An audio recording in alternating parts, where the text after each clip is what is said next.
ចាស់បាត់ដនថៃធូមីវ៉ាន់ចំណូចេញមកសំទោសនឹងសង្ឃភាពស្អាតស្អំដែលទង្វើមិនគប្បីចំពោះអង្គញាព្រាបស្វិតនិងសវັດមនីអ្នកដោយមើលឃើញពីកំហុសឆ្គងរបស់លោកវ៉ាន់ចំណូម្ចាស់បាត់ដនថៃធូមីបានចេញមកសំទោសជាសាធារណៈ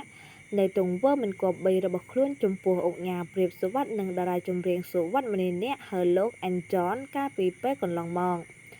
តាមរយៈលិខិតសំទោសចំពោះលោកអង្គញាព្រាបស្វិតលោកវ៉ាន់ចំណូបានរៀបរាប់ពីសកម្មភាពដែលខ្លួនបានប្រើពាក្យប្រៀបធៀប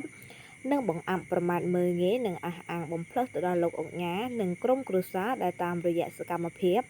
និងទង្វើទាំងអស់នេះបានធ្វើឲ្យប៉ះពាល់ធ្ងន់ធ្ងរដល់កិត្តិយសកិត្តិនាមសេចក្តីថ្លៃថ្នូរនិងមុខរបរការងាររបស់លោកសុវត្ថិមនីអ្នកនិងគ្រួសាររបស់លោកអង្គញាព្រាបស្វិតជាមួយនឹងការដឹងកំហុសនេះលោកវ៉ាន់ចំណូក៏បានបង្ហាញការសោកស្ដាយផងដែរចំពោះសកម្មភាពទាំងអស់និងទង្វើរបស់ខ្លួនដែលបានប្រព្រឹត្តកន្លងមកនិងទទួលស្គាល់ថាដោយសារតែខ្លួនមានការយល់ច្រឡំនិងមិនគិតគូរពិចារណាឲ្យបានវែងឆ្ងាយក្នុងរឿងនេះលោកវ៉ាន់ចំណូក៏បានទទួលស្គាល់កំហុសនិងសន្យាថាមិនធ្វើទង្វើណាមួយប៉ះពាល់ដល់លោកអង្គញាព្រាបស្វិតនិងក្រុមគ្រួសាររបស់លោកទៀតទេ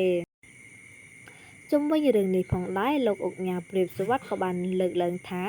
នៅក្នុងនាមជាជនជាតិខ្មែរមុននឹងខមមិនឬសៀអ្វីមួយត្រូវភ្ជាប់នូវសីលធម៌សុជីវធម៌វប្បធម៌ដែលទាំងអស់នេះអាចស្ដែងឡើងនៅសីលធម៌វប្បធម៌សង្គមរបស់យើងមួយផងដែរ